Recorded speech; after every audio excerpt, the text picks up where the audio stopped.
샬롬, 오늘의 말씀지기 배수민 간사입니다. 방중이지만 아침을 깨워 말씀으로 하루를 시작하신 여러분을 축복합니다. 이 큐티 시간을 통해 오늘 하루 말씀을 따라 살아가고 하나님과 동행하는 여러분이 되기를 소망하고 축복합니다.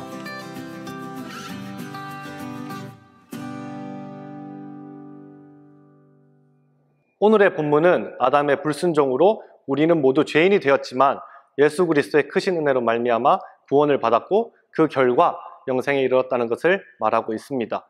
12절에서 한 사람으로 말미암아 죄가 세상에 들어오고 죄로 말미암아 사망이 들어왔나니 이와 같이 모든 사람이 죄를 지었으므로 사망이 모든 사람에게 이르렀느니 라고 말씀하고 있습니다.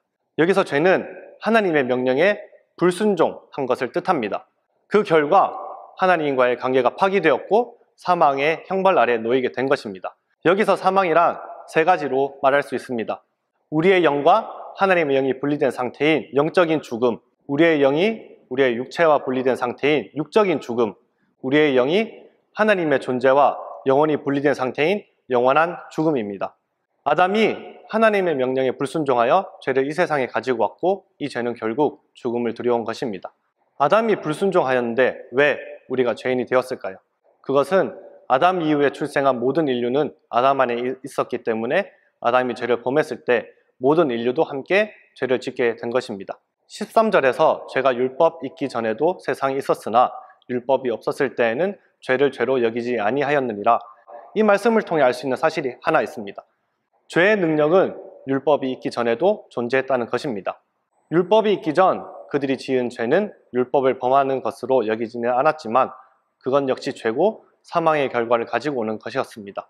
또한 율법은 죄를 죄로 드러나게 합니다. 하지만 율법은 죄를 드러나게만 할 뿐 구원의 능력이 없습니다.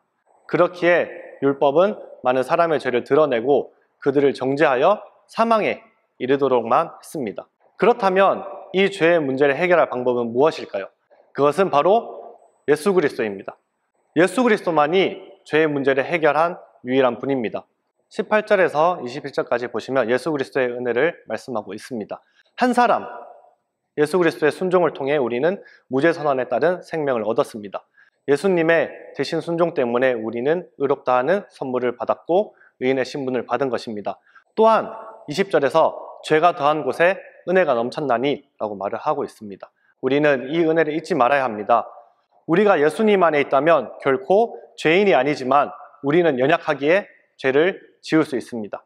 하지만 우리는 모두 의인의 신분으로 잘못을 하는 것이지 죄인의 신분으로 잘못을 저지르는 것이 아닙니다. 우리가 죄를 범한다 해도 어디까지나 하나님의 자녀로 죄를 범하는 것이며 우리의 죄는 하나님 사랑에 대한 거역이지 율법에 대한 거역이 아닙니다. 우리는 예수님 안에 있는 이상 생명의 지배를 받는 것입니다. 오늘 말씀을 통해서 알 수 있는 것은 우리는 무엇과도 바꿀 수 없는 너무나 큰 구원의 은혜를 받았다는 것입니다. 아담의 불순종으로 우리는 죄인이 되었지만 예수 그리스도의 순종으로 우리는 죄사함을 받고 생명을 얻었습니다. 그렇기에 우리는 죄의 지배를 받는 것이 아니라 생명의 지배를 받는 사람들입니다. 우리가 살아가면서 수없이 많은 죄와 실수를 통해 하나님과의 관계가 멀게 느껴질지라도 하나님은 결코 우리를 떠나시지 않는다는 것입니다. 오늘 하루도 삶을 살아갈 때 우리를 구원해 주신 하나님의 크신 은혜와 우리를 향한 사랑을 기억하며 살아가기를 소망합니다. 우리가 또다시 실수하더라도 하나님의 자녀라는 것을 기억하며 포기하지 말고 다시 하나님께로 돌아가기를 반복하는 모든 순장, 순원, 신은 여러분들이 되기를 소망합니다. 샬롬, 하나님은 우리를 사랑하시고 언제나 우리와 함께 하십니다.